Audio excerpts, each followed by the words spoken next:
I actually played a game for Refton, and then I played Tasman, and then debuted for the Hurricanes. It was all within like 8 or 9 months or whatever. But my game, I was playing club footy, and I hadn't actually changed anything. Like, I had got no bigger, I'd got no better, had no more understanding about a game. Yeah. And then I was playing Super Rugby, hadn't really dealt with any big shit game setback, and it was sucked. Like that was afterwards, after that game was hard. Had a period there over the break. I was like, I don't know if I'm cut out to play Super Rugby. Like, I was in my head, I was like, shit, I don't know if I was ready to go back out there, just because, like, you know, like, I'm proud enough to say that, because like, it was that game against Highlanders, it was sort of, it took a bit to get over. In a small town, all it really is everyone works and then play rugby on the weekends and then have a beer. And like, that has pretty much been like my life. What a lad, what a lad, what a lad, what an absolute lad.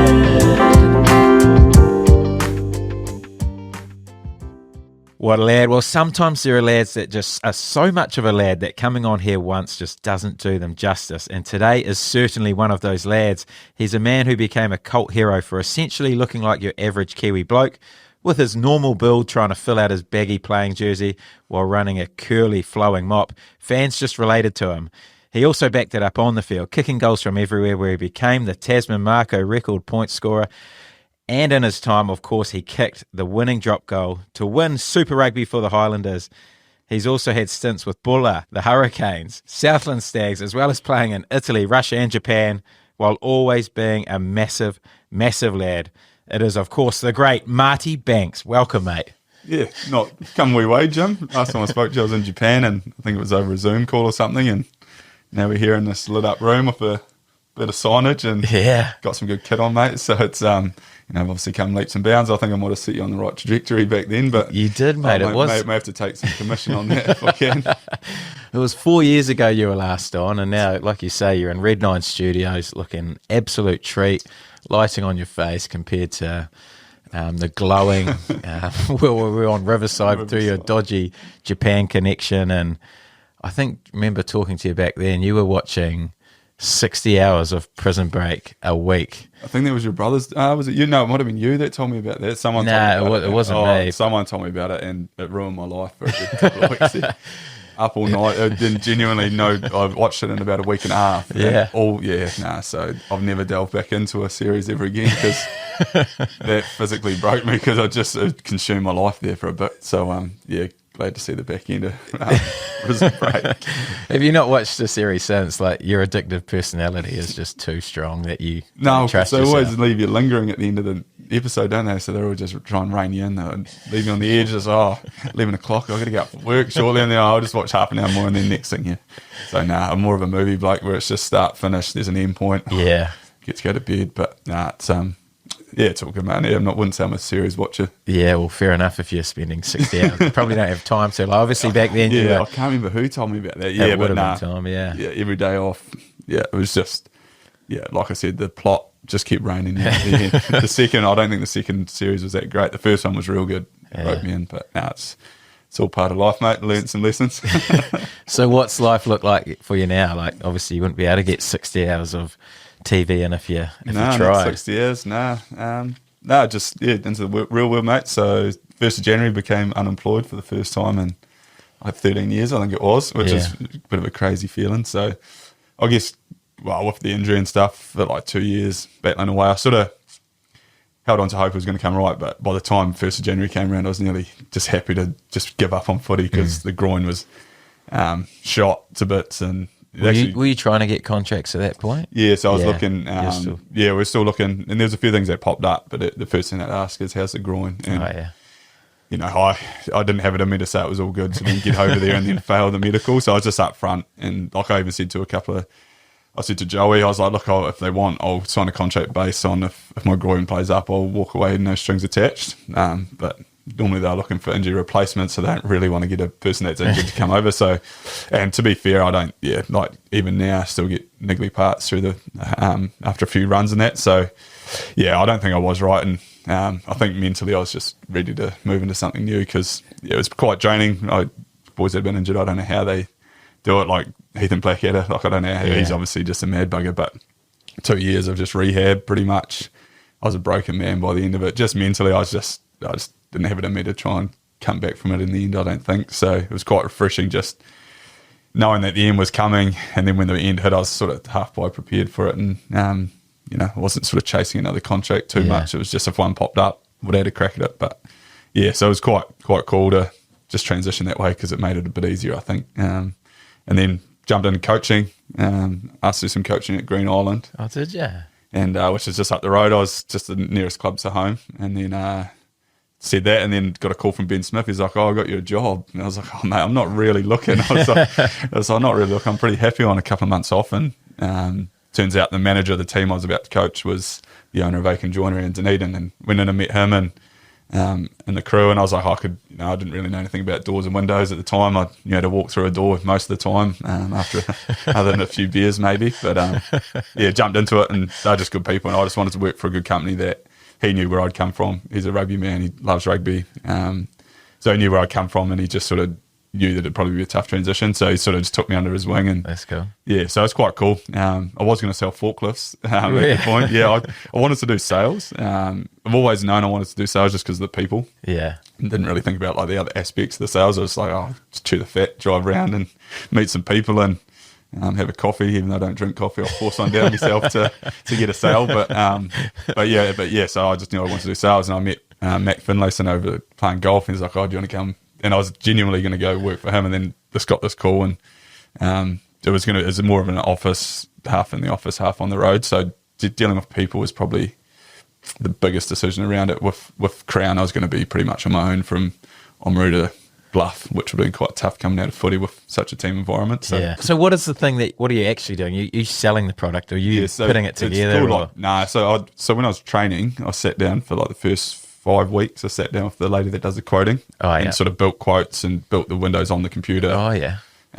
So that's that part of the job. And then I went into the factory for about a week and watched them build it. And that was interesting. Like I couldn't do anything because I didn't know what I was doing. So I just stood in the corner and watched and helped out where I could. And then, so the title was a project manager. So you pretty much, you go out and quote, or if you're dealing for builder, you just deal directly to them to deal with the client. You don't really make anything, but you put all the sizes down. So pulling the strings like on the field. Mate, if you stuff up the sizes, I've worked out a house load of windows isn't cheap. So I was told right at the start that there will be, I don't know if you can swear, but there will be mistakes and there will be money costed. And I'm just fortunate enough that I haven't fully gone out on my own yet. Just so everything I do is run through the manager. So they've still got someone watching. Yeah, so if any no trust. No, there is trust, but like I don't probably trust myself yet. So I make sure they double check it because I'd hate to stuff up $100,000 for windows.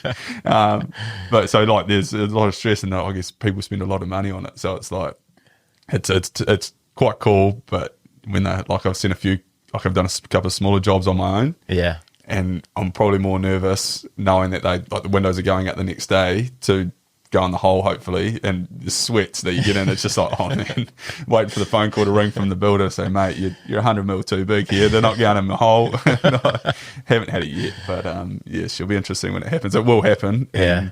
And I've been told it will happen, but yeah, she's just one of those things. But how do those nerves compare to nerves on the footy field? Yeah, I think the hardest thing, so I guess they'd say you're just a person in town and you want to get some windows quoted, you ring up the store or the office and say, hey, can someone come out and do a quote for some windows? And that's going to those meetings is easy because you're ringing up and asking us to come into your home. Yeah. But the hardest part I found was because I guess once you meet me, you probably get sick of my voice. But initially I'm quite standoffish, and so trying to build relationships, the hardest part is probably going onto a builder's building site. Oh, yeah. Doesn't know you're coming on a cold call. So you're rocking up.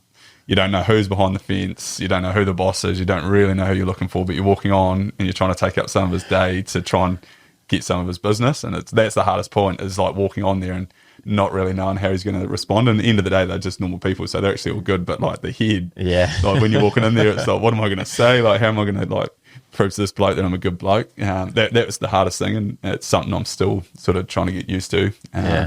But yeah, so it's a learning curve, and you learn a lot about yourself when you do that sort of stuff. So it's a different sort of, I don't know, it's more of it's real mental. I guess it's like footy, it's all mental, but this is just strictly like you go in there and if you stuff up your first conversation, it's like trying to chase a rugby contract, you're trying to play in front of the coach and you stuff up your opportunity and then you're kicked out the gate and pretty much told to F off. So what have you missed the most about footy? What I have missed, I've still got the team environment. Like, I guess it's a smaller team, like there's a lot of parallels between the business or what the sales realm, and the only thing you're not doing is missing tackles on Nani Lamate, getting piss bowled every week. So that's about the only difference, really. Do you miss the playing on the field or no? Yeah, I do. Really? Yeah, like it's like building your week, and then just like at the end of the week, you take your hands off like all the detail, and then just enjoy.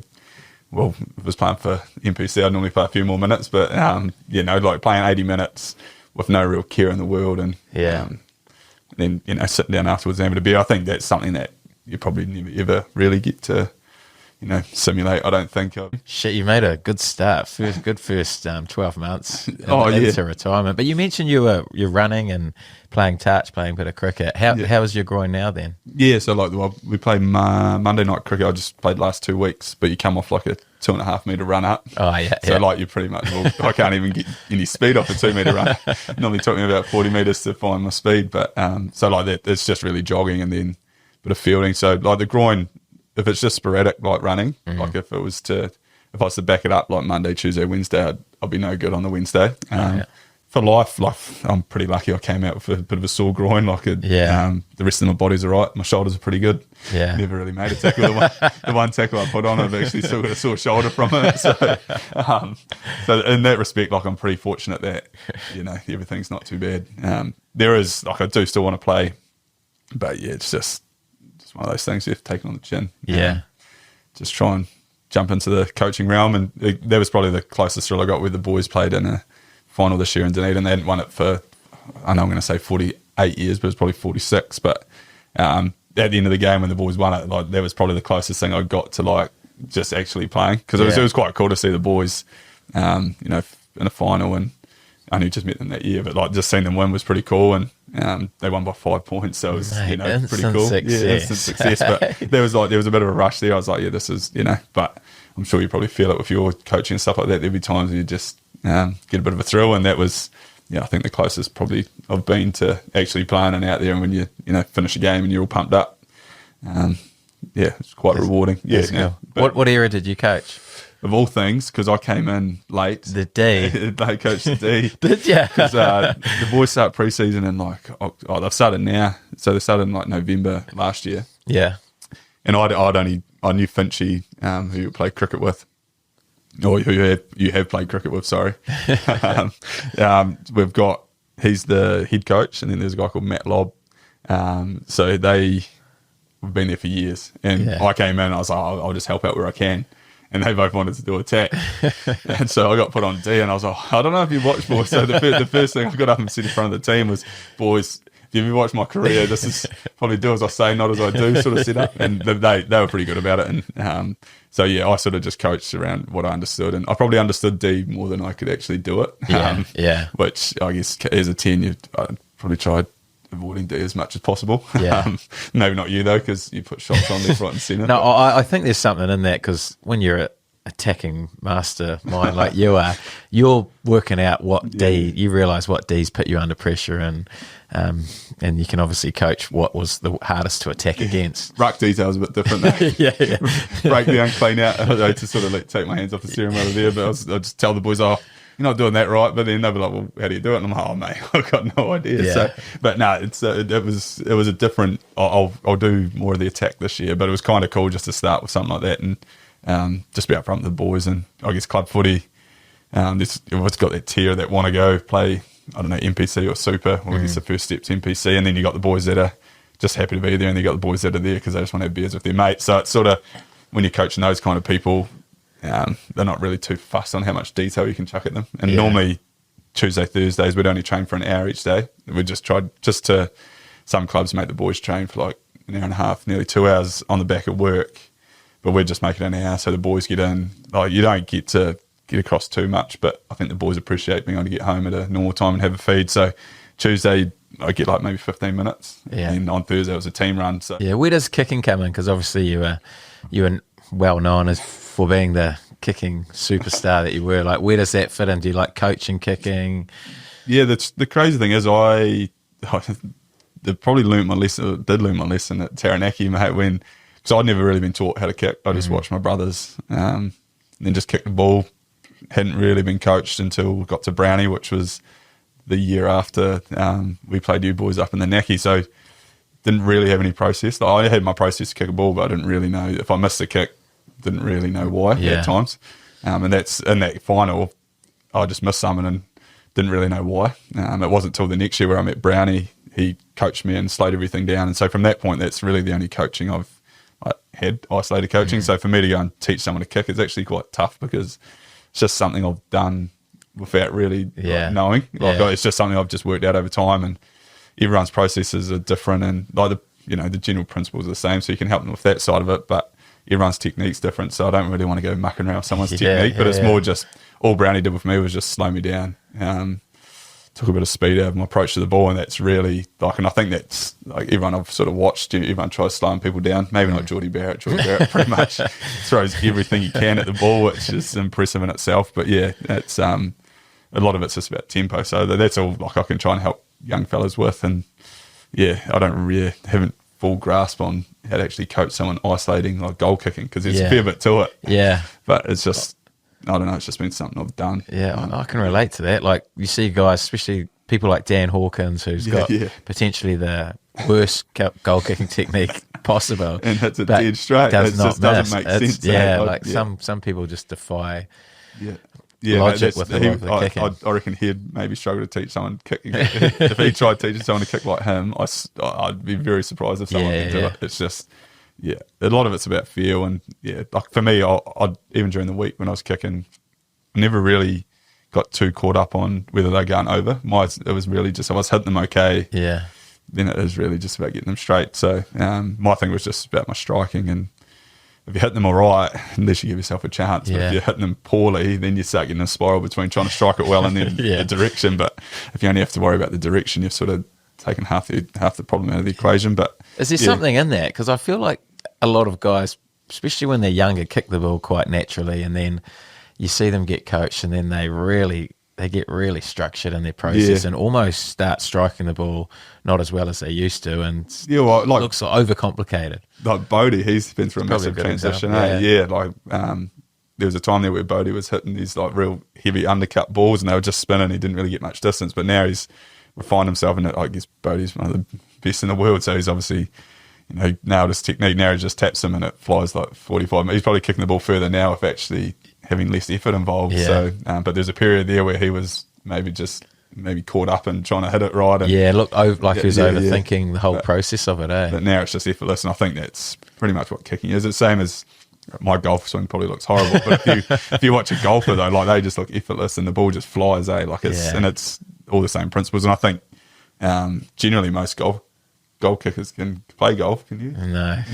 Well, I wasn't a good goal kicker either. So I guess it's a lot of sort of correlations between the two, but the goal kicking is Bodie is probably a real prime example of it. But I think if you try and put too many hands on young boys, you end up, especially at a young age, because I back in the day I used to just kick the ball as hard as I could. So I sacrificed a bit of distance when I slowed my technique down. But you're better off kicking more consistent than kicking a 60-metre ball. Like Geordie, he kicks a 60-metre ball, but he sprays the odd one too. So, it's quite cool. It's sort of a wee game within a game, really. So it's some boys love it. There's a couple of times where I didn't love it. that Taranaki game, it will forever haunt me. It will forever haunt me. I know you'll take great pride in sitting there beside me of talking about it too, because that's like the one point of my career that I just don't think I can let go of. But it is what it is. You win some, you lose some. We've been on winning sides of it, and that one hurt though, because it would have been cool to win that for Tassie, but taken on the chin, mate. you hold it onto that hard, don't you? Mainly because it was such a good year too, and then it was just one of those things, mate. You only missed what, 3? No, I think it might maybe 4. But Billy Guyton came on and scored a couple of tries, and I still remember on the last one when he scored in the corner.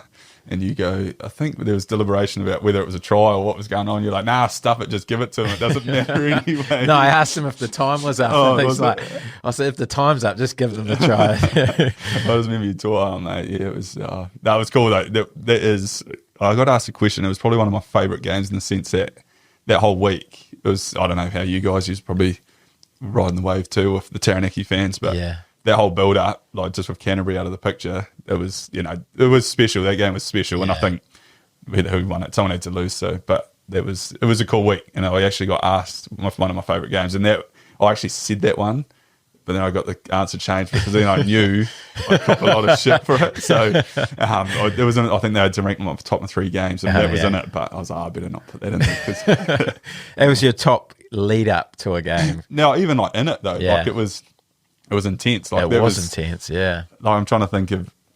I wasn't on the Super Rugby final that long, but I'm sure maybe at the start of that game that was intense. But that was probably the most intense game I reckon I've played. That's cool.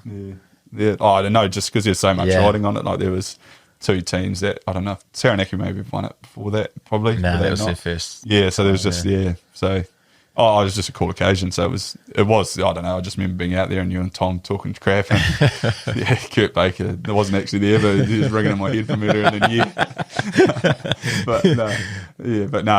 So it all hurt, but it's still a cool point, I guess, like looking back. Sold out Yarra Stadium. Yeah.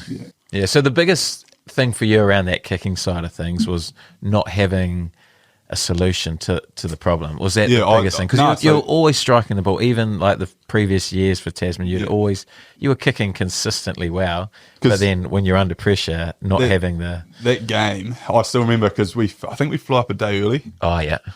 And back then I'd never, because when I get to Super Rugby, I think maybe at the Hurricanes we used to go kick the day before, but at NPC I never kicked the day before. I'd kick at the start of the week.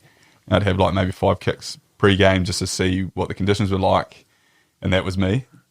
But the day before, I don't know, we went to the park and we were there for like an hour, and I kicked for like an hour, and the wind there, I don't know the conditions. It all comes in at different angles. So that day, in my head, I had what the wind was doing on that day. So then we got into the game, it was different. Yeah. But my head just got all sort of caught up in like yesterday and the day of the game, and I just couldn't work out what was actually going on with the wind. So then I was like half hitting the ball, and I got in a bit of a spiral around what was actually going on in the stadium, because it's kind of weird because you got that exposed end, and then I'd hit a good ball, and then it'd just fade late, and then it's just like, what's going on here? Like, but because I had no process, because up until that point I hadn't really missed. Like I'd missed a couple of games, and that's all good. But I hadn't had a string where I'd missed like 3 or 4 and got caught up in it. So that was a real learning curve around like, shit, I need to do some work on this. And then I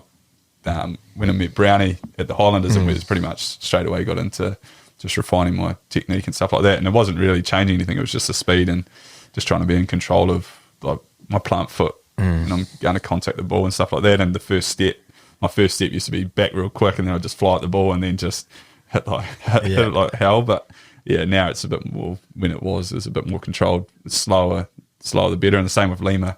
Lima was pretty much coached the same way and Quasi Parker. If you watch Hayden Parker, he's just real slow, real deliberate. Mate, some good kickers. And you can pretty much watch. It's all largely come from Brownie, because he was just coaching all 3 of us. And I'd say there's other guys out there that Brownie's sort of, he's obviously been around the traps quite a while now. So, but if you watch Lima and Quasi when they're kicking well, they're just real slow. And that was pretty much what I tried tapping into through Brownie. So, and then he got me into like the punting work, just trying to get more foot up the back of the ball, and every now and then I'd undercut one, and when you undercut one, it flies like overspins and stuff like that. So for like a nearly whole pre-season, we're just trying to get my foot up the back of the ball to get the ball to fly a bit more. The slower the ball flight, probably the better.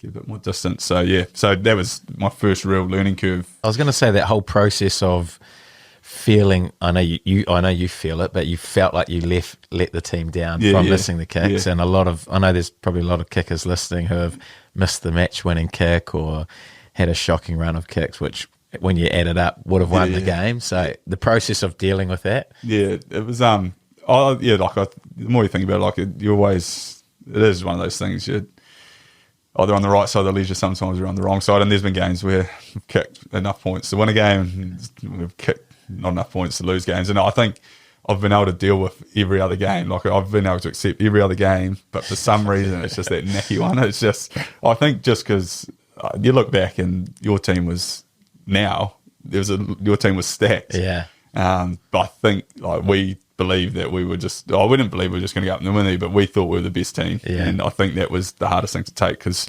like we probably played our best footy, and that year we'd played some awesome footy, and we probably blew a chance against counties to have a home final. That's it. But looking back, like the teams were actually probably evenly matched, and maybe just because I was in the Tasman camp, I thought, we're going to beat you, but you guys were probably in your camp thinking, we're going to beat these guys. So it was just, but I just think they were, like looking back now, there were two evenly matched teams, and it really just came down for fine margins. And part of that was kicking. Cody Ray kicked. I don't know. Yeah, that's what made it worse. Cody Ray didn't miss. 7 from 7. Cody Ray didn't miss, and that frustrated me too after the game. I was like, prick. And it was my 20th game. So you get your jersey. So I got to everyone got to keep their jerseys, but I got to keep a losing jersey, which hurt. But no, I just remember walking in the sheds afterwards, and everyone was real good. Like I think there was probably aspects of and most of us in that game and our side would be like, oh, shit, I could have done something better. It was just part of my job was kicking, so that was sort of the thing I got hung up on. But no, it's all like the other learning I had was that Highlanders game. We've talked about it before, but from that changed my career too, because I thought I was a fullback then, and then I instantly worked out that I wasn't a fullback, so I became more focused on 10. So was that when you're playing for the Hurricanes? Yeah. So like that shaped me in terms of okay, I've got to change tack because I realised I'm not bloody. You can get away for NPC level, but at super, I realised I wasn't cut out to be a So fullback. were you a fullback all the way up until then? Oh, because you started with Tasman at fullback. Yeah, so I started at fullback because I met Tyler Blindale when I came to school here. Oh yeah, he was a 10. I pretty much just every team he was in until he made the next step up was always in the same team. So I ended up playing anywhere else other than who 10. goal kicked then? And we chopped and changed a bit.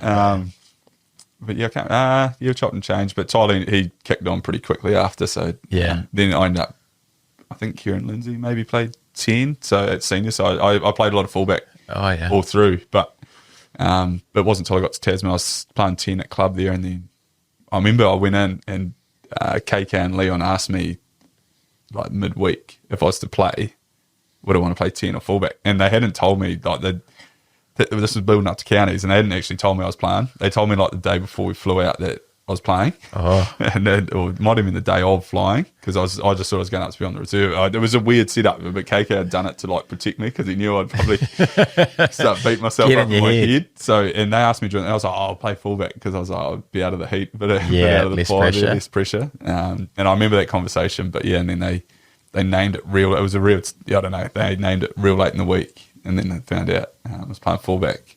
And then we played Otago a couple of weeks later, and they put me at 10, which was all good. By that time, I'd sort of started to get a bit more comfortable in there. But like you say, that jersey comment at the start, I remember playing counties, and these jerseys, far out. Oh, man, they were massive. That's when you burst on the scene, wasn't it? Yeah. Because the reason I used to grow my hair out was because my brother a couple of my brothers lost their hair real early. So I always used to grow my hair out because I thought it would hide my receding. So that's why I used to have long hair. And then like I've actually held on a lot longer than I thought. Mate, so, that can't be real. No, mate, it's done better than in a strong wind though, no good. But that was the reason I used to grow my hair. And and then you combo that with a real big jersey and skinny legs. Oh man, it was a hell of a place to debut up in Pukekohe. But I still remember that. I still remember they were just like, it was like this. Just hanging off me. I'm like, it's a hell of a setup. But they refined the jerseys back. I think but no, it's So you mentioned playing fullback in the game against the Highlanders being one where you realised you weren't a fullback. Yeah, you were actually meant to play that game. We've talked about this before. I think I was meant to be on the bench. But yeah, I think just the size. I was only like far out. I don't even know what I was weighing back then. Like late 80s, maybe struggling to push 90 probably. Yeah. And just like the size difference of the guys that are coming at you, like the ball in the air, I just had Patrick Osborne just jump at me and I'd just ping off like a ping pong ball. Like I had no chance. And I just had like my game, like I think I was actually talking about yesterday at golf. Like I went from playing club rugby. I actually played a game for Refton in 2013 and then I played Tasman and then debuted for the Hurricanes. It was all within like 8 or 9 months or whatever. But my game, I was playing club footy and I hadn't actually changed anything. Like I had got no bigger, I'd got no better, had no more understanding about a game. Yeah. And then I was playing Super Rugby and against blokes that have been in there for quite a while. It's like a massive step up. Going to NPC, it's not too bad because it's like the jump isn't that big. But I pretty much happened that quick. It was pretty much club rugby to club rugby to Refton. So Super Rugby, and it's just like the margin for error is so small, and the detail around the opposition, like they just hone in on you way more. And I'd say Nuggy and that would have been having a field day during the week around how they're going to get at this skinny white bloke at the back. You mentioned your mindset. Like, what was your mindset? Because it happened so quickly for you, like you said. What was your mindset going into the Hurricanes playing Super Rugby? Were you confident you were good enough, or did you have like the imposter syndrome that you are, how the hell am I here? No, because I played pre-season, and I, like I said, up until that point, I hadn't really been hit on the chin with like an average game, just riding the wave. Riding the wave, and I hadn't really dealt with any like, you know, poor performance in that. There would have been stuff within the games that have been average, but I never really had to deal with like a real big like shit game setback. Yeah, and so I was just riding the wave, and when I played pre-season, went through that all good. We played played the Blues and Masterton. Started at 10 when Bodie was away, and went all good, and so I was confident and then. It was literally just like that where the screws get tightened in season. Like pre-season's not easy, you know. Like you just, a lot of the boys that are playing, the All Blacks aren't there most of the time, and it's just sort of the guys on the fringe and that trying to make it. So you're probably just playing like that mid-range between NPC and Super. So you're actually feeling pretty comfortable there. Which realistically at the time I was probably only in that level. Like I probably wasn't ready to be at the Super Rugby, like full on All Blacks, but I didn't realise that until it was too late. But it's all part of it. Like I'm sure, most blokes go through the odd game where it's just one of those days, and it was sucked. Like that was afterwards. After that game was hard for. Like I think we went and played the Bulls in Napier, and I was on the bench, and Bodie got injured early. Yeah. I was like, fuck. And I think I remember you talking to me after the game, and you were like, did you actually want to get on there? I was like, I actually, in my head, I was nervous as, because I don't, like, that was pretty much, he was like first 10 minutes. I was like, I don't know if, like, it was only like a week or two before it that I had that game. I was like, oh man, I don't know. And genuinely, I don't know if I was ready to go back out there, just because, like, you know, like, I'm proud enough to say that, because like, it was that game against Highlanders, it was sort of, that took a bit to get over. I remember sitting on the bench. I think it was me and Chris Smiley, and I remember Wardy coming over and saying, "Banksy, you're on," and your face just looked like, "No, I don't want to go on here. I'm not ready." Give me that 10 minutes at the end, but yeah, like I genuinely, like, it was just that. Yeah, it was just the first smack on the nose, and it's a big nose, but it's the first smack on the nose that I had, and like, until you actually get it in the face, like, you just don't know how you respond. And yeah, so that was a massive learning for me. And then, and then next year was the Taranaki one with the kicking. So, but one of the games for you, like, you obviously bounced back pretty quick with the following year. Was it the following year where you kicked the winning drop goal, Super Rugby? Like, we talk about the highs and lows of rugby quite a bit on here, and like that was a period of time for you where it's just gone. Yeah, because that 2000 so we went to Cairns end of 2013, played 2014. Super Rugby, and then went back to the Tasman, and it was sort of working through. And at that time, I went back and asked playing Super. I was like, shit, I don't know if I genuinely went back, and I was like, I had a period there over the break. I was like, I don't know if I'm cut out to play Super Rugby. Like, I was in my head, I was like, shit. What were you thinking overseas? No, I actually, there was Panasonic touch base. Maybe because I don't know what it was, and I didn't really understand the Japanese stuff then. Yeah. And it was, I think that might have been during the Tasman comp in 2014, I'm pretty sure, because came back to Tasman, and I had a period there where I just licked my wounds and probably felt sorry for myself for a bit after Super Rugby, because it turned into a bit of a grind because I was just holding bags and stuff. But I was like, shit, I'm probably better holding bags and learning than being out there and having another shocker. So went back to Tasman, and I had a bit of time to clear my head. And by the time I got back there, I was like, I'm just, there was chat that the Canes, crazily enough, were going to take me back. And I thought about it, I was like, Bodie's there. And by that time, I was like, I want to play 10. And I was like, Bodie's there. I was like, I'm going to go there and hold tackle bags. So I said, I'm just going to play Tasman, and I'm just going to bet on myself to see what I can get at the end of the year. Because by that time, I'd got over the whole Hurricanes thing, most of it. And then I was happy just to be back and playing footy. And I played Tasman 2014, and that's the year we went pretty well. Played probably one of my better years of footy for Tassie, 2014. And then I think that's where Panasonic touched base. But by that time, I'd got my confidence back, and then the Highlanders touched base. So I chose the Highlanders over Panasonic, which, had I known what Japan was like, I didn't know anything to do about Japan really in terms of like the opportunities and the duration. If you get over there, you get your passport, and at an early age, like I would only been like 23 or 4 or something like that. So I was actually probably at the right time where if I'd gone, maybe I could have got the passport if I was good enough. But didn't really look into it, just push it away. But would you have gone in hindsight? It's a tough one, eh? Like, no, it's tough not like after going through like the Highland stuff and then some of the stuff I've been through. I'm glad I've been to Japan. Yeah. But like going back, like, you'd see boys go over there and play international footy for Japan, and like I didn't know enough about it, so it's hard to sort of look in hindsight. It'd be hard to turn your back on some of the things we've been involved in. But so I said no to that, and then signed with the Highlanders purely to try and knock Lima off his perch, just because Lima wasn't established then, so I thought I could go down there and maybe knock him off, just because by that time I was feeling confident in my game. And, so that's how that came about. But like sort of a wicked cycle that actually coming out of there, I bounced back and played some of my best footy. I think I got Player of the Year for Tasman that year. So I was bounced back until the end of the season, and that's where I met Taranaki in the final. But so it's all just footy is a crazy game where like. And that's why I never ever really talk crap on the field, because you're like one moment away from looking like an idiot.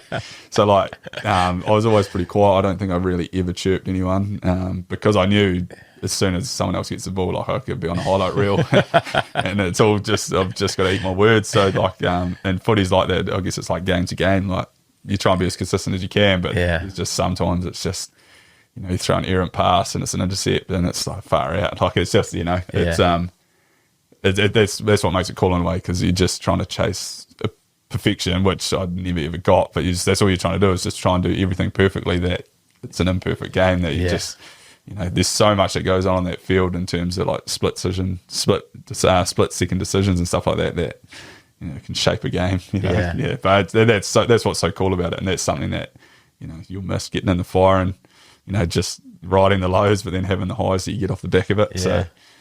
But the bounce back, and probably my career probably did that a little bit through there.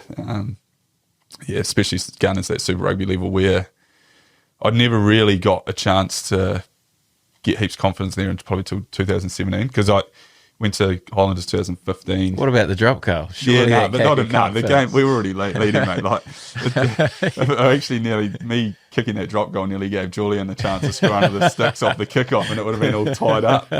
So, like, I didn't do bugger all. Were you nervous going on in that game, like the big Super Rugby final? How were you feeling? Because Lima came off at cramp, wasn't it? Came off real late in the piece. I was just nearly giving up that I was actually not going to get on.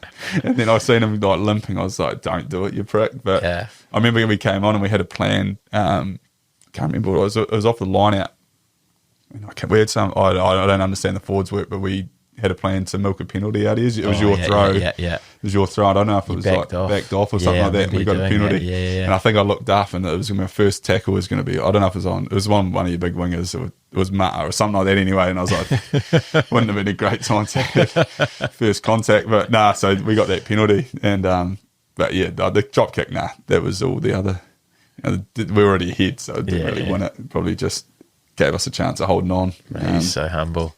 What was your biggest fear playing in big games? Was it the defensive side of the game? No, I never actually feared defense. Yeah. Like it was just I wasn't always that good at it at times. Like it was probably my technique in that. It was always when I tried going low. If I tried going low, there was something about just getting low from a lanky height. I just struggled to get low and just be in a good position. So generally I just tried hitting a bit higher, and sometimes it didn't come off. Sometimes I'd be skittled. And so I never actually feared defence. I just knew it wasn't probably one of my strengths. Yeah. When you were worrying about a game heading into it, what would be the biggest concern? No, nothing. I wasn't really worried about other anxiety teams. Going into games. I was more nervous. I was always probably nervous about like my first action probably. Like I was always more worried about, not worried. I was always thinking about like my first action, whatever it was. And generally once you get out on the field, like there's nothing, like as soon as you go into the warm up, like it's nearly like everything just disappears. It's more like the whole day you sit there until like 5:30 or 6, and now you're just sitting there the games come in and you're just counting minutes. But until like you put your boots on and you go out, and it was like the head had just cleared. Like there'd be no thoughts from the point of like going on for the warm up. It was crazy. It was I don't know how you sort of all the thoughts, any sort of anxiousness that I may have would just disappear as soon as you come out of the tunnel. It was just a weird, like all the week you'd get all your confidence during the week, but then there'd be like a period there where you'd got so much downtime that and then you get on into the warm up and it was just gone. And it was a weird, like, I don't know if everyone else is like that, but I just, as soon as I put my boots on, it was just like there was no anxiousness at all. What stopped you from being an All Black, you reckon? No, I wasn't. Probably wasn't committed enough. I probably enjoyed the social aspect of footy too much, I reckon. I watch, like I use Bodie because Bodie, like I've had a lot of respect for Bodie since, pretty much ever since I met him, but man, you watch him in his breaks and watch him when he could just be putting his feet up and he's out doing something and just trying to be better every day, like nearly. And that's, I'm sure that's across the board. All those guys trying to make it are just, like their headspace is completely different to, I still want us to compete. I still want us to be better every week, but there's just levels to, like, you know, and to be fair, like I probably didn't put enough work in when I was younger to set myself up to, like, you know, going back, should have probably got in the gym earlier, probably should have got into speed training earlier and stuff like that. But hindsight, like I was back in the day, I just enjoyed playing footy and just, I enjoyed a beer. And that's probably like, I grew up in a pub pretty early. Like I was with my family and then I was on pub bus trips to rugby games from like 7 years old. Like, and it just drinking. No, I wasn't drinking piss then, but like just I got into that and from a small town, like all it was in a small town, all it really is everyone works and then play rugby on the weekends and then have a beer. And like that has pretty much been like my life since I was a kid. And now I've got older and I can actually have a beer. I have a beer on the weekend. But so that was probably my biggest downfall is I probably enjoyed getting away from footy. Whereas boys that get a chance to get away from footy actually put themselves into more footy to get better. Would you do anything differently if you were to start again in terms of that side of things? Or were you pretty content with being that player? Yeah, like I think the thing that I never really had, until 2017 when Lima got injured. He got injured against the Blues. At Super Rugby level, it's hard to come off the bench for like 20 minutes and get heaps of confidence in yourself, like week to week. Like really, you come on with 20 minutes to go and you're just trying not to do anything wrong.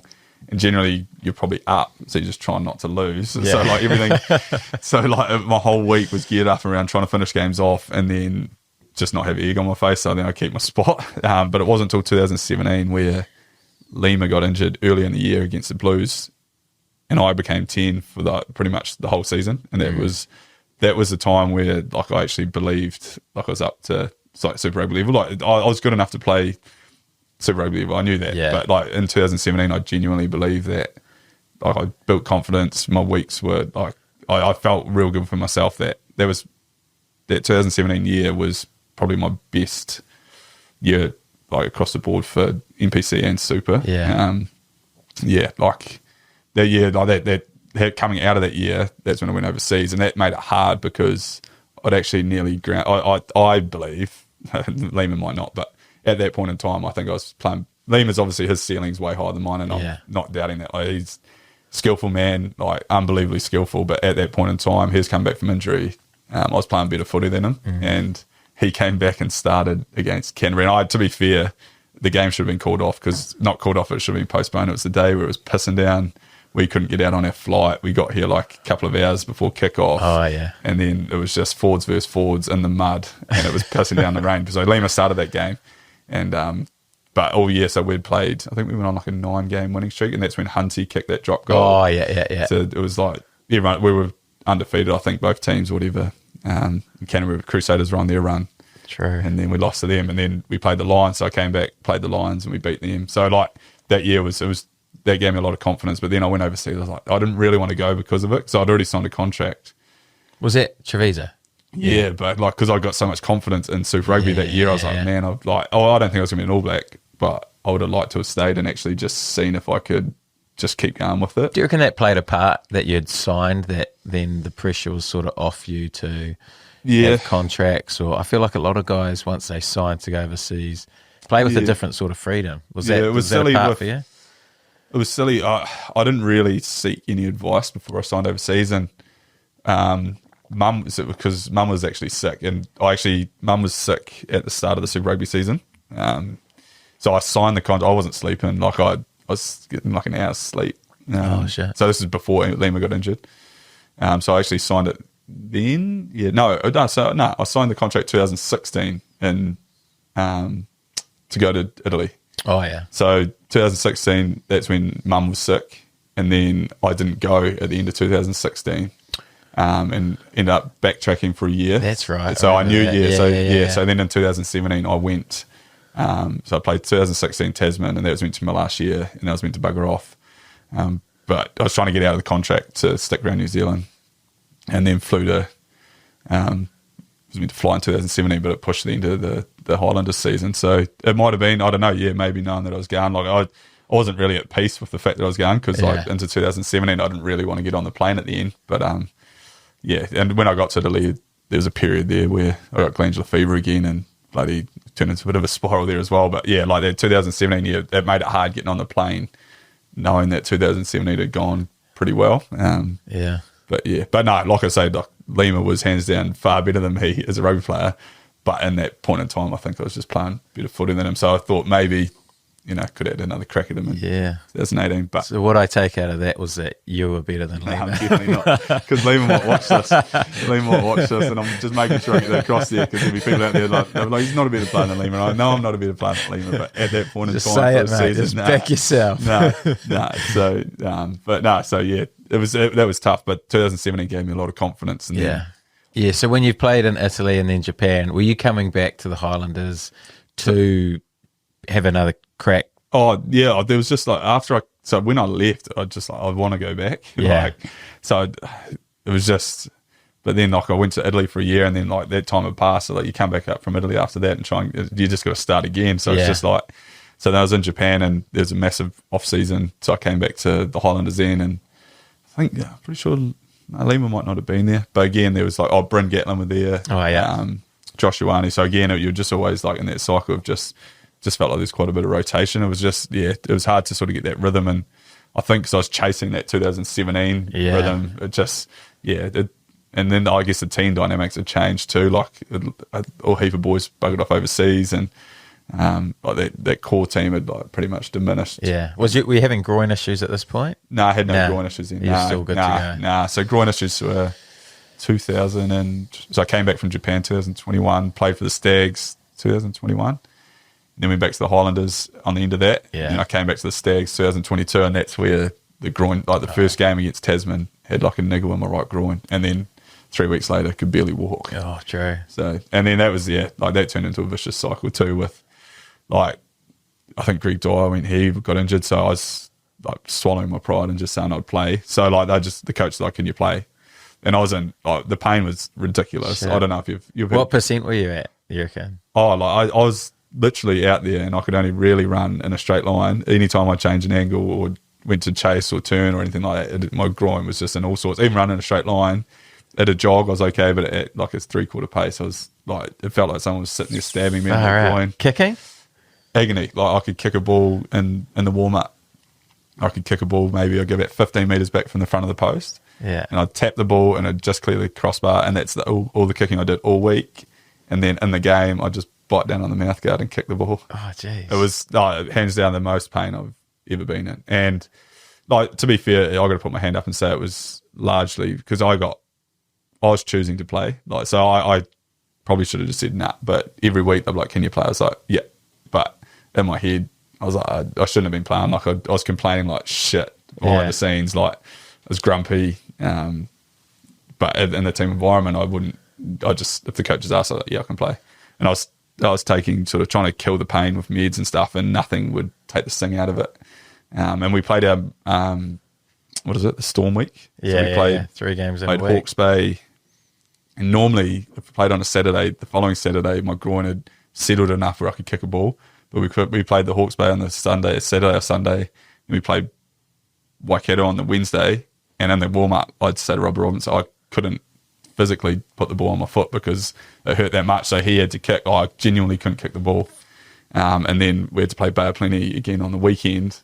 And like I was done. Like I was just like, so from round 3, we played Otago, and I could barely walk. Warm ups in there, it was it was a real horrible situation. But I just kept getting asked if I could play, and I was like, yeah.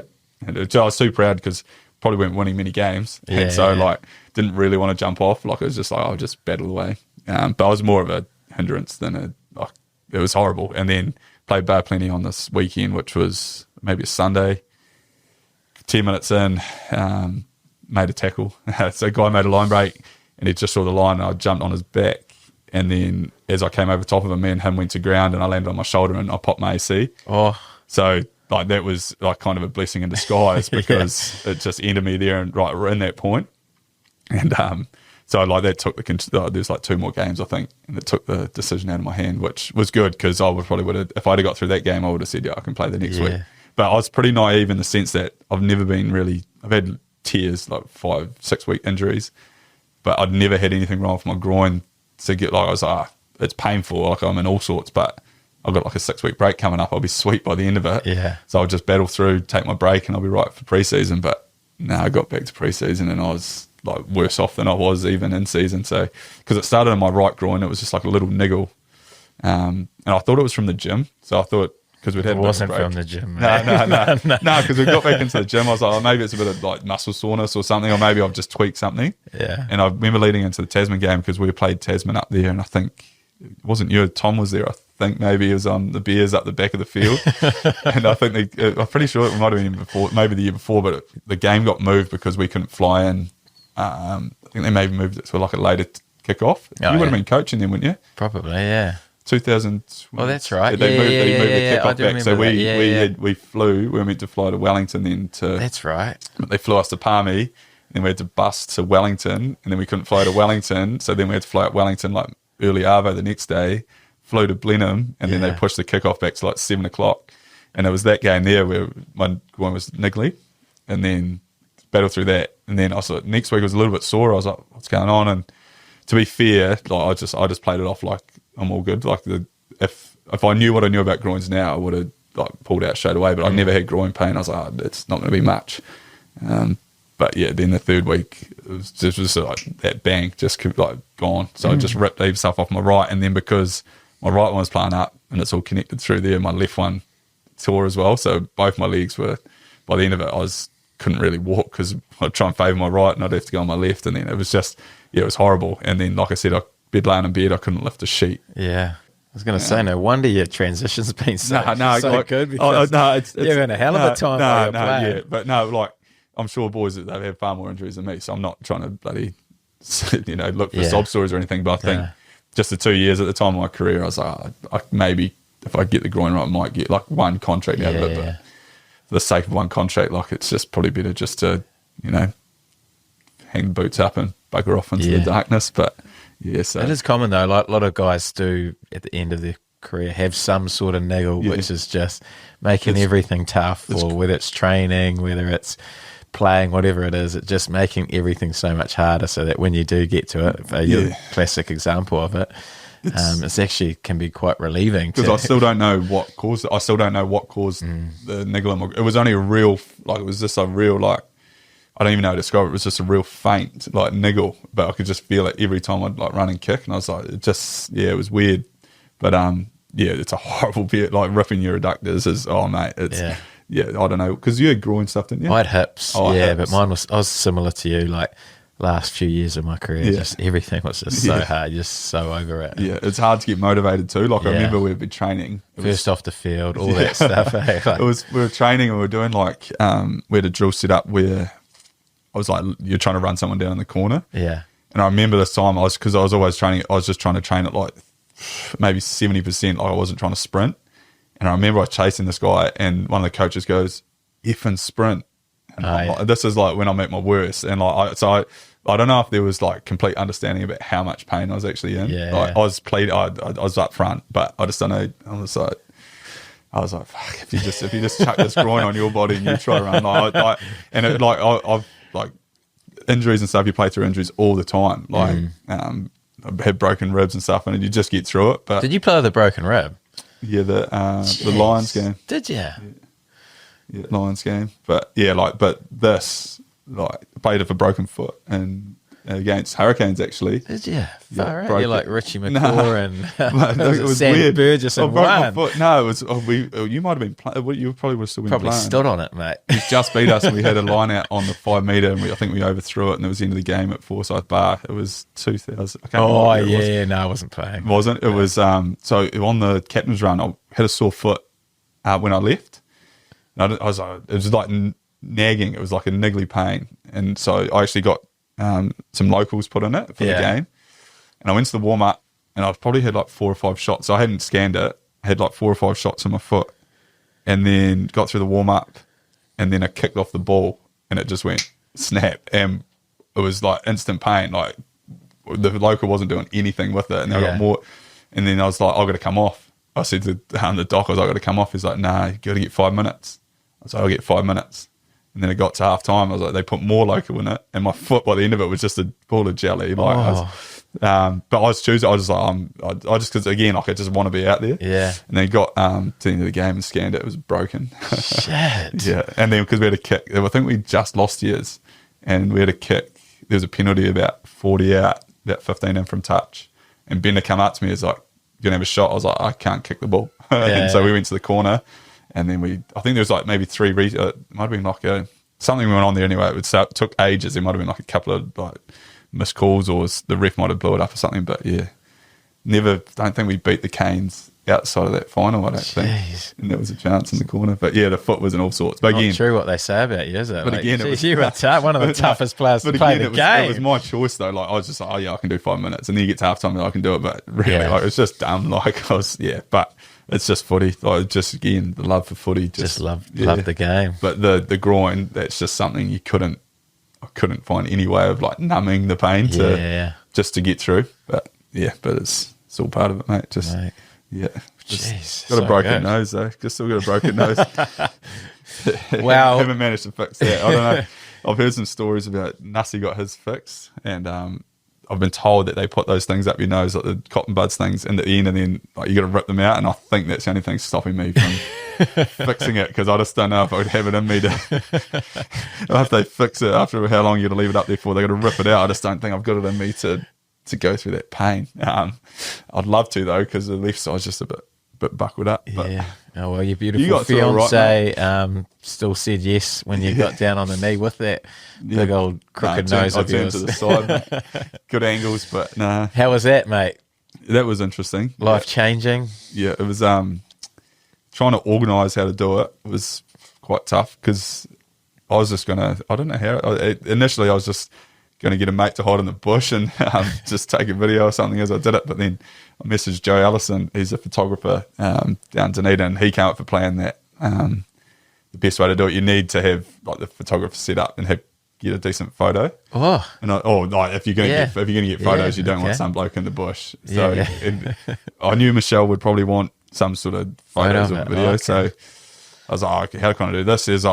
We won't hide in the bush. I probably need to be standing out in the open to get you a decent shot. I was like, rightio. So he messaged Michelle. Well, no, he put a thing up on his Instagram story saying, looking for a couple of people to do a magazine, like a photography shoot. You two would have been quick. No. Another woman's weekly. He was like, he said, I'll be $500 for the people that do it. And he put it on his private story. Yeah. And pretty much refined it just down to Michelle. So he must have maybe like 10 people on there. So everyone else replied to him saying, we'll take the job. But Michelle hadn't seen it. And I remember I was sitting on the couch, and I think he might have messaged her and said, would you be keen on doing this? And I remember her sitting there talking to me. She's like, Joe's just messaged me this. And I'm like, what's he messaged? And I was sitting there watching TV, probably Prison Break or something. And he's like, he wants to pay you $500 for us to go to this photography shoot. I was like, what time is it? I was like, I can't be fucked. Yeah. And she's like, what an actor. She was like 6 a.m, like daylight. I was like, nah, not doing it. I was like, zero chance I'm getting up that early to go to a photography thing. She's like, we'll do it for $500. I was like, rightio, all good. Yeah. So then, but woke up and it pissed down the whole night. Like it was, I looked at the forecast, it was meant to be like real touch and go. It pissed down the whole night. So I was like, I messaged him. I was like, do we cancel this and do it another time? He's like, no, we'll give it a chance. Blew its tits off. And then like daylight sort of just came up. and it sort of stopped raining. It was all grey. It was still like gloomy and stuff like that, but apparently that's the best light. You should know about the lighting, mate. But yeah, so we got down there, and Michelle was like, I had a shirt on, so everyone, I think generally everyone I've talked to, did you like set that up for like an engagement shoot? I was like, nah, it was just we had to dress up for this fake thing, so it actually looks like we've staged it, but it wasn't staged. But yeah, so I didn't have a jersey on, but I had to go back and get the ring because I know where to put it because I didn't really have anywhere to stash it. So I had to go back, and she see me get the jersey out of the car, so she started getting a little bit weird. Yeah. But then Joe told her, and it's quite a big drop off the cliff. And Joe was like, I'll just turn around and walk that way, like out towards, like there's no fence or anything. So she was like, what am I up to? And then I went down on the knee, and as I went down, I remember, because it was on like a bank, my foot just slipped out from underneath me. But she was still facing the other way. But it was quite nerve-wracking, eh? Yeah. Like it's trying to make sure you don't... I'm known for cracking a high, like squeaking. I probably dropped a couple in here, but trying to get the words out, like right, because you only really get one crack at it. You can't really hit rewind. What'd you say? No, I actually can't remember. I'm not going to say it on here. Can't say it on here, but no. So you gave a bit of a speech. It wasn't just will you marry me? No, I gave a bit of a speech. But no, Joe was awesome. Like his idea was far better than mine. I was the mate in the bush probably wouldn't have been that great. So, but no, it was cool. But bit of a change. Yeah, I guess. And soon to be married. Yeah, into next year. So she'll be. October. I don't know when this is coming out. Yeah. So, so that'll be all go up Tauranga. I don't know. I say Tauranga. And you'll be getting a magazine to cover that, will you? Like you too. I thought what a lad might go to it. I think I've been waiting for an email from the admin side of it to see if they could do a sponsorship, but they haven't touched base. Well, exclusive rights to we'll wear some to the Banks wedding. We'll wear some merch. Probably a Waterlad suit and a Waterlad dress. That's the other thing is Michelle's planning it all, but I don't know how Bree went about it. It's quite a process. I'm pretty much I'm hands off. I just got to sort out the beer, and that's pretty much it. I don't think there's not too much trust in me to do anything else. But Shell's been awesome. She's flat out. So she's up there with her parents looking at dresses, maybe, or that's coming up. Mate. So exciting times. Probably would have liked to have got married in my rugby career, where it was a little bit more cost effective, but coming out and doing it at the other end changes things a little bit. But she's we'll keep it about 30 grand, and without trying, it's like north of like 45, 50. And there's people out there that's been way more, but it's just like, come on, mate. Let's just let's go to Refton and jump in a shed and do it there. Try getting mate, you're going to have to get the magazines. Try getting T Park across the line and no good. Oh, really? Yeah. I just thought it'd be a great spot for an aftermatch do. Yeah. Nah, not a chance. So I thought Nelson would have been a good spot though, like genuinely somewhere around Nelson. It wouldn't have been T Park marriage, maybe just the piss up, but couldn't get Nelson across the line. But he obviously don't wear the pants in that respect. But let them win the small battles. You couldn't get it past the wife. Yeah, I was going to say, surely you got the keys to that city. You can get married wherever you want. No. Nelson would have been ideal, but you got to let them win the old one. Yeah. Oh, mate, exciting times. Well, we need to get to these Instagram questions because, man, you can roll. I reckon I could podcast you for a week straight, the way you roll. People just love Marty Banks. And the legend of, there's a lot of questions came in about... He's going to change that name. The relationship of you and Alex Malcolm. What people are still confused as to what that relationship is. How did it start? How much you make from it? All these questions came in about it. Talk to me about it. It was 2013, and I think it was after the Northland game. I think we played them. Northland might have been my fourth game. I might have popped up that week. I woke up one day and there was just this page, and it was there and had a few followers, and then he messaged and he's like, do you want to run it? I was like, nah, I don't want to borrow it. No, thank you. Because this is just after we played Northland. Before Northland, I remember Mitch Scott hijacked my phone. Oh, yeah. And he wrote, and we went to breakfast, and my phone was in my room for probably about, 40 minutes, something like that. So I was sitting there and he put up a status. I still remember he said, I'm going to run a better ship than Captain Cook tonight versus Northland or something. And Matt Todd had commented on it, and so Matt Todd had either messaged or commented on it, and I was like, man, Matt's one of the big dogs. I'm here holding on to hope that I'm not going to go out there and absolutely shit the bed out here, and I've got this fucking status put up, and all these people have seen it, and I was in terror of it, and then I was, I'd say that was that was probably one of my earliest memories of my career, was like that status going up and just the fear I felt that someone thought, because I'd never really been hijacked before, so I was like, you know, so the whole tweeting thing and whole bloody status thing wasn't my realm, so that was niggly. But then after that week, I think that's when the page popped up. And he asked me to, I don't want anything to do with that, because I was hard enough even getting through like a status about bloody Captain Cook thing. But no, ever since then, I met him once in Perth. We played the Force. I met him over there. That was maybe 2015 or 16. And maybe bumped into him one other time. But no, we used to exchange job messages early on. Used to take the piss a bit out of everyone. Because at the time, everyone probably thought it was me.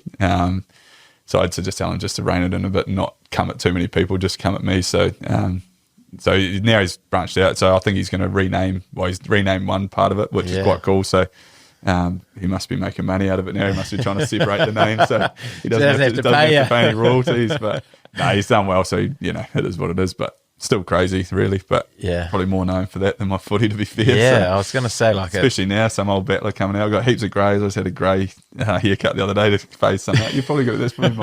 That's right, wearing my hat, mate. Yeah, Waterland merch. But no, he's like, everyone just, every time I see someone, they'll be like the legend of, but it's just all because of the page. So, so he's actually probably kept my name a little bit not relevant, just a little bit, you know, hasn't died off completely. Yeah, or massively. Like, I think it was even on the chase the other night. Like, that's out the gate. So how do you look back at that? Are you glad it was done, or because I know I remember talking to you at the time. You were pretty unsure. You weren't a big fan. No, of it, I wasn't a huge fan of it. No, I sort of look back and I'm pretty grateful that it was. I wasn't a huge fan at the time, because it was always at the start. It was probably just about myself and rugby and Tassie. So I was quite isolated in that. But now it's the whole grown, it's gone into something else. So it's really just, and you know, sports page that's going all right. Could be like, you know, just like one of the other ones. But I guess everyone's out there trying to, you know, get some sort of following in if you're into that sort of stuff. I don't know how he does it with that many hours. Like, it'd be relentless. So, so he's done well. So no. You should probably rename it though. Maybe make some money out of it. Malcolm in the midfield, I believe. Okay, best part of playing for the Stags. Lots of Stags fans.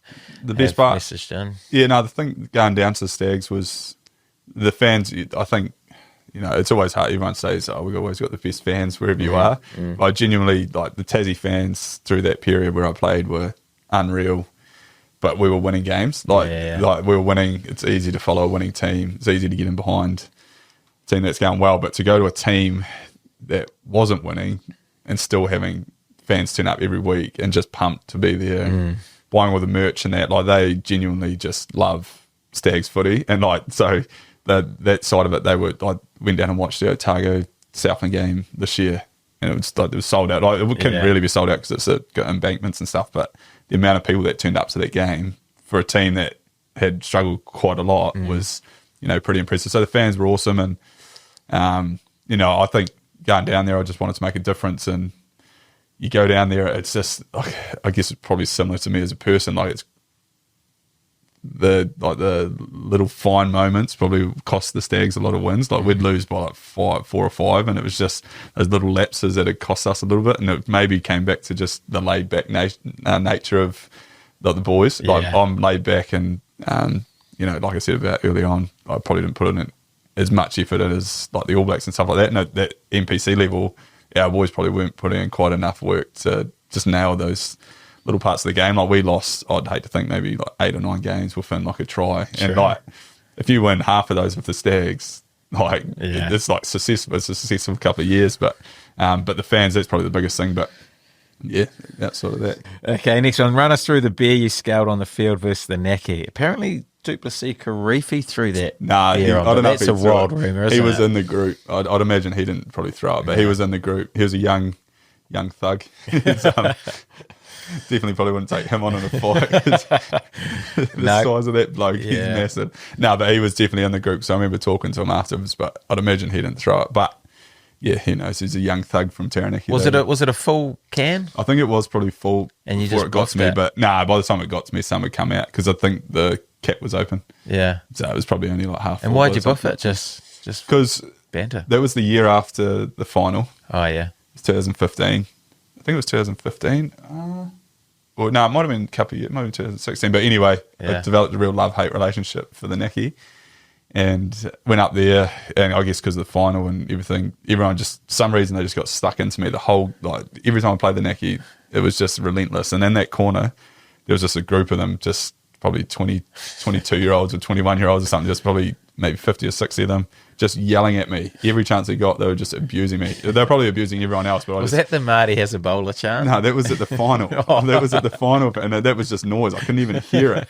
But then I got told it was Marty had a bowler, or Marty has a bowler. But this corner was just in my grill the whole game. Yeah.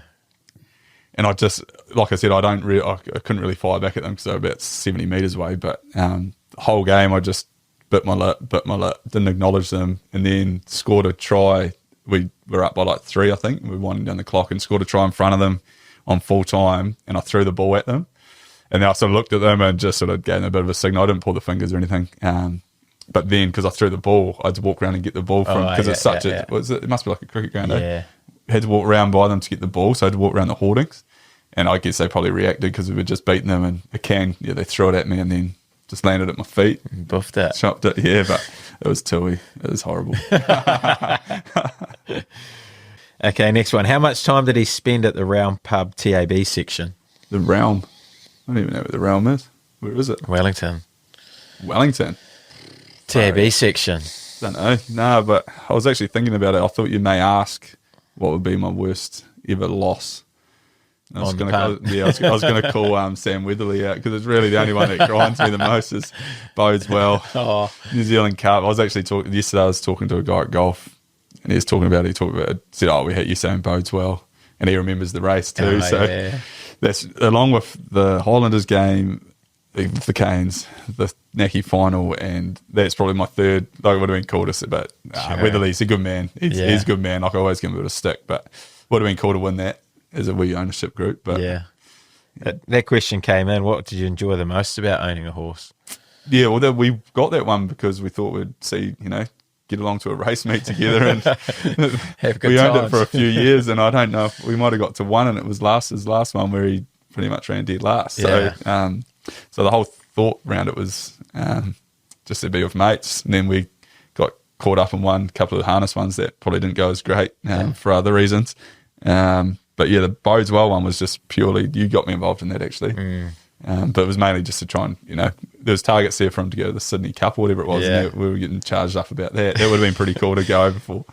Yeah, but that was the main reason. But yeah, I won't probably buy one again. I don't think. Tell you what, it certainly wasn't the monthly fee that you pay. The monthly fee was all right when he was going all right, but the monthly fee when he goes about 14, 15 months without a placing, it makes a bit of a difference.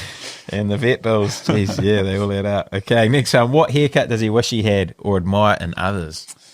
When I was young, I used to like the DC. I was obviously used to have the old like mullet with the bit of frosted tips, and I'd gone a little bit DC-ish at the moment. No, got a bit grey tips, but I tried emulating him back when I was about 16. But I had curly, black, dark hair, and it went curly and ginger. So probably something to do with DC. Yeah, probably, whatever he's doing, I don't care. Whatever he's doing, I want it. So. Okay, craziest story from Russia. Now, I know you've got a few far out. No, there's the one just getting paid, but I think the one that really made us, I don't know if I've spoken about it on here before, but we went out for dinner to the Kiwi boys, and then we went to go to another nightclub, and as we were going there was heaps of cops, and there was a couple of ambulances, and went to go to a normal nightclub, and there was a guy sitting in the back, and he'd had his ear shot off. So someone had taken a gun. I don't know what kind of gun. I don't think it was like... Ear shot off? Yeah, so he had like his ear shot off here. So I don't know. From what I understood, it wasn't like a real high caliber gun. I think it was just, it wasn't something to kill. I think it was just someone getting in there to be a little bit silly. So the guy was in there, you could see his ear was all buggered up. But that was probably like one of the more crazier ones, knowing that sort of stuff, like coming from Refton, where like you walk around a pub and nothing really too much happens, and you go, I think there was real sort of eye-opening that like there's random stuff that goes on out there that you just don't even know, and then all the movie stuff comes into your head, like, and the mafia and stuff like that. But so that was probably the outside of the whole situation and paid and what we were actually paid from and all the rest of it, probably that was probably one of the more sort of crazy. Did you feel safe over there? Yeah, until then. Until then, I had no idea. I was like, there's nothing going on. And then you see some bloke in the back of an ambulance that's been shot at. It's like far out. And this is like in the main nightclub in the middle of Krasnoyarsk. Yeah, it was just like far out. So, yeah, so she's interesting. And then we all jumped in the car and got a Uber home, or taxi home, and got a feed from the local kebab shop. Nervous as hell. I was going home to live on my own. Shit scared. Okay, fastest over 100 metres. This is a knockout. So if you're starting, if you say yes, they're faster than you. We'll see who's and then over 100. Over 100. Is it a rolling start or a standing start? Standing start. Over 100 in your prime. In my prime. Phil Jones. I'll beat Phil Jones. Aaron Smith. Oh, yeah, I'll beat Aaron Smith. TJ Piranara. I'd beat TJ over 100. Yeah. Braden Yossi. I don't know if I beat Braden. Braden's quite quick. I don't know what his top end's like, but he's pretty quick off the mark. He might have me dead. What are you saying? Yes or no? I don't know. I don't think so. No, Braden's quite quick. I don't know. What do you reckon? You would have coached him, have you? Yeah, I reckon Braden probably. He's fast, eh? He's fast. He's quick. Okay, well then D-Mac? Oh, out of him and Braden? Yeah. I just feel like it's a trick question because I feel like you know Braden's stats, but I don't. I'd be Braden is quick off the mark, so I just don't know what his top ends like. But you'd have to back D-Mac because Will Jordan, or will it have D-Mac, wouldn't he? Eureka. Now you're getting up there, mate. I'm not in the realm of the All Blacks, so Rico. Okay, so Rico quickest. Yeah, on cool. Face value, I just don't know. Yeah. Like, Will's rapid too. All we know is that you're faster than TJ. That's. I hope TJ listens to this. He just again. That's where the confidence thing come in. Okay, next one. Best tackle you made in your career? Noah Lolosio. Oh yeah, that's the second name against the Brumbies over in. You smash him. Yeah, got one shot on. That's the one shot one shot hurt my shoulder. Jeez. You've seen it, mate. I think you put it up on your page. Oh, maybe I did, yeah. I thought it might have been that one in the Japan Top League when you drove a guy back about 13 metres. No, I think he was about half my weight. No, so was Noah, though, probably. I do remember that Noah one now. Yeah. No, there was proper contact with the one in Japan. That was out of pure frustration. I hadn't played all year. And then the year before we lost to Kobe, 97-0. Yeah. And then the coach decides... Johan puts me out there just after half time against the team we got a hiding from the year before. Like I knew they were a different team. They didn't have Dan and that, but I was like, you've literally the last game I played for Docomo, we got lost 97-0, and then now you're putting it out here against a team that gave us a hiding. Yeah. So, but there was a lot of frustration because over there you can only have a certain amount of foreigners and hadn't played bugger all, hadn't played really any, and then finally got a crack. So there was quite a bit of anger just involved. And I remember after that game, I talked to Toja afterwards, and I was like, because over there, again, all you wanted was play. Like the money was good, but I just played rugby because I just love footy, like I said earlier. And over there, I was getting paid, but it was actually shit because I'd rather get paid less and play than get paid more and not. And it sounds weird. Some people might be different, but so to finally get out there, I remember at the end of the game, I was like half quite emotional because I was like, it was just like this release that like I'd just been craving for like 8 months of preseason and then games and stuff. It was just like far out. So yeah, the little winger, and then we get ripped out of the game. We were beating them, and then we had the ball and we got wound down, and the ref gave like 5 penalties away, and then they score and kick the goal. It's like, come on, mate. They don't want the scalp on the bloody. They don't want a Kobe scalp on bloody his hands. So okay, last question. Best piece of advice for a Woodlad listener? I think the biggest thing is for me. I wish I somehow developed more confidence in myself when I was probably coming through. Like I thought could play rugby, but the confidence level in myself, I didn't really trust my ability that much. So I probably wish as a person, I probably maybe did something around that sort of space with someone to try and get, I don't know how you develop it. I don't know if it's like some people have just got it. Some people you meet and they're just real confident like TJ. I don't know if that's developed or if that's something that he's worked on or if something that he's just had. But for me, I think that's one of the big things that probably hindered me through my career was my self-confidence. So I think if there's any way for people out there, whether it's sport or something else, just trying to get that way to get confidence in yourself. And I think that's when your best version is, that's when I was playing my best footy was when I was confident. So trying to get that consistently would be something pretty cool. But I don't know how you do it. Probably mental skill or something like that. I don't know. Well, you've done it now. Look at you. You're confident as. No, mate, I'm not. You're selling all sorts. No, I'm still bloody. I'm a shy person. It's when I come out of my shell. But again, like it's initially I'm not confident, but when I meet someone and strike a conversation afterwards, I'm fine. But yeah, so if there's anyone out there for magic pill that can give it to a young fella that's coming through to give them confidence. Yeah. But yeah, I don't know. You look at D-Mac. Like we used to play D-Mac when he first came on the scene, and we knew he was confident, and we would normally use it against him and give him the ball and just let him do something silly, and he'd normally get a lot of things right, but then he'd just nearly overplay his hands. But now he's just D-Mac. He's going bloody unreal, isn't he? So like, if someone can just, I don't know if you want to go drink a pee or anything like that, but you can sort of spike and take something from his top drawer and bloody chuck it in your drink. I don't know. But that's probably the one thing that I could sort of pass on. Mate, good advice, and awesome to get you on here speaking so confidently. Mate, you can yarn. I knew you could. Shut up, mate. Yeah, I was a bit worried about you can talk about like I said at the start, like some people just need 2 cracks on here because they're just such big lads. Nah, it's enough. Yeah, that'll be it though. It's kind of good. It's kind of nice. This could be the last ever podcast I do. So cheers to having me, mate. It's been bloody good fun. I don't know. It's I don't know when it's coming out. You might have to just put it on the back burner because you might have some more important people, mate. The amount of people that you got coming on this thing, I've seen the list before. You got people from America and all sorts from the States just wanting to queue up. So Brad Pitt was on there, wasn't he? So someone I got you instead. Yeah. So it's pretty cool. It's cool to see it develop, mate. It's bloody. I know you're probably the prime example of someone coming out of footy. So if I could be half as good as you, mate, I'd be pretty happy. Mate, you're an absolute legend. Appreciate you coming on. Cheers, mate.